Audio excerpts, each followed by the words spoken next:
Matagumpay na naaresto ng Surigao del Norte PNP ang 34 na drug suspect at nasamsam ang 55.1 milyong pisong halaga ng iligal na droga sa 27 operasyon noong Disyembre 2025. Pinakamalaking huli ang naitala noong bisperas ng Pasko sa Siargao Island kung saan 8 kilo ng shabu na nagkakahalaga ng 54.4 milyong pisong halaga ang nasabat at 3 dayuhan ang naaresto.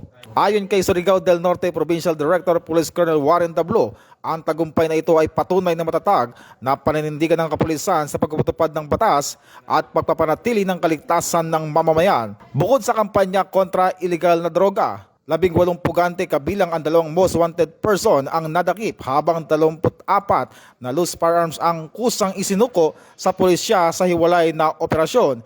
Patuloy ang kapulisan ng Surigao del Norte, katuwang ang komunidad sa pagpapatibay ng kapayapaan at kaayusan sa buong lalawigan.